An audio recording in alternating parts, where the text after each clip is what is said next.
Terdapat dua jenis dari supervised machine learning yang kita sebut sebagai klasifikasi dan regresi. Dalam klasifikasi, tujuannya adalah untuk memprediksi si output yang akan masuk ke dalam kelas yang mana. Seperti yang sudah kita definisikan pada contoh sebelumnya ya. Nah, kelas-kelasnya ini kita definisikan terlebih dahulu atau kita sebut predefined ya. Contohnya, ada contoh lagi, misalkan mengklasifikasikan email itu masuk ke dalam kategori spam atau tidak.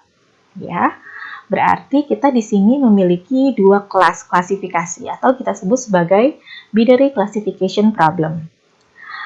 Di regresi, tujuan kita adalah untuk memprediksi.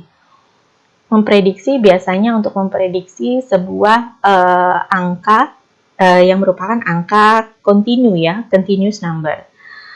Contohnya misalkan kita ingin memprediksi annual income dari seseorang yang inputannya atau yang diketahuinya adalah misalkan saja edukasinya, usianya, dan tempat tinggalnya. Dari situ kita ingin memprediksi annual income-nya. Nah, bagaimana sih cara membedakan kita masuk ke yang klasifikasi atau yang regresi nih? Cara mudahnya adalah kita lihat dulu outputnya seperti apa. Kalau outputnya bentuknya adalah bilangan yang diskrit ya, 1, 2, 3, parents, novel lovers, gamers, spam, not spam, itu kan diskrit ya. Jadi itu masuk ke klasifikasi. Tapi kalau regresi biasanya kita menentukan bilangan kontinu seperti annual income. Kemudian seperti misalkan TV rating, itu adalah nilai-nilai kontinu. Nah, apabila kita sudah mengetahui nilai outputnya diskrit atau kontinu, maka kita akan bisa lebih mudah membedakan itu akan masuk ke klasifikasi atau regresi. Ingat ya, kalau regresi itu adalah bilangan yang kontinu. Kemudian decision tree. Nah, decision tree ini adalah salah satu teknik dasar yang ada di machine learning yang tentu saja banyak sekali digunakan ya. Dia juga ada untuk klasifikasi, decision tree classification, dan regresi, yaitu decision tree regressor. Nah, decision tree ini dia membuat hierarki hingga di ujung hierarki atau hierarki yang level paling bawah itu adalah keputusan-keputusannya. Kemudian kita pelajari lagi mengenai ensembles dari decision tree.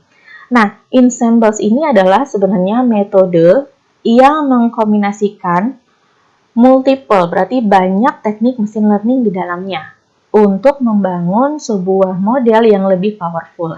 Jadi ensemble ini adalah kombinasi dari berbagai jenis machine learning. Jadi ada banyak teknik yang digunakan di ensemble tersebut. Tujuannya adalah untuk memperoleh model yang lebih baik. Nah, ada beberapa model ensemble-nya adalah yang pertama random forest dan yang kedua adalah gradient boosted decision tree. Kita akan fokus kepada yang random forest terlebih dahulu. Kita akan fokus ke random forest regressor, walaupun ada juga ya random forest classification. Nah, random forest di sini definisinya adalah dia merupakan ensemble model. Iya ya, dia merupakan gabungan dari berbagai teknik machine learning. Nah, di dalamnya dia terdiri dari banyak sekali decision tree. Jadi, random forest ini adalah mengenerate banyak decision tree di dalamnya. Dia disebut sebagai decision tree based method karena didasarkan pada decision tree. Tapi di sini decision tree-nya banyak, teman-teman. Bagaimana prediksi yang diperoleh dari random forest regressor? Dia memprediksi dengan menentukan rata-rata prediksi dari setiap decision tree yang dihasilkan. Dan tentu saja karena banyak decision tree yang dihasilkan, random forest ini merupakan teknik pemodelan yang lebih powerful ya, daripada kita hanya menggunakan satu decision tree saja. Lalu kita akan menggunakan software Python pada belajar kali ini. Mengapa sih Python? Nah, kalau Python itu memang dia banyak sekali ya. Dia adalah software yang open source, teman-teman bisa menggunakannya dengan gratis.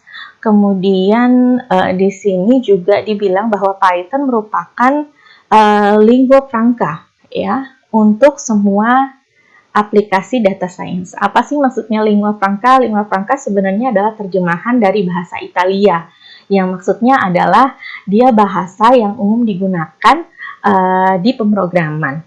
Kenapa demikian? Kenapa bahasanya umum? Karena memang Python ini menurut saya bahasanya itu human friendly. Jadi bahasanya tidak rumit-rumit amat seperti kita menuliskan sebuah kalimat. Itu kalau menurut saya. Mungkin teman-teman sudah ada yang pernah coba dan pasti setuju dengan pendapat saya bahwa kode yang ada di Python itu tidak sulit ya, seperti menuliskan sebuah kalimat. Seperti itu. Ini adalah referensi yang saya gunakan untuk sesi kedua di video kita. Masih menggunakan Introduction to Machine Learning with Python, A Guide for Data Scientists, edisi pertama tahun 2016. Penulisnya adalah Andreas Semuller dan Sarah Widow. Itu dia penjelasan singkat mengenai machine learning dan random forest regression yang akan kita aplikasikan pada data real di sesi yang ketiga. Sampai jumpa di video selanjutnya.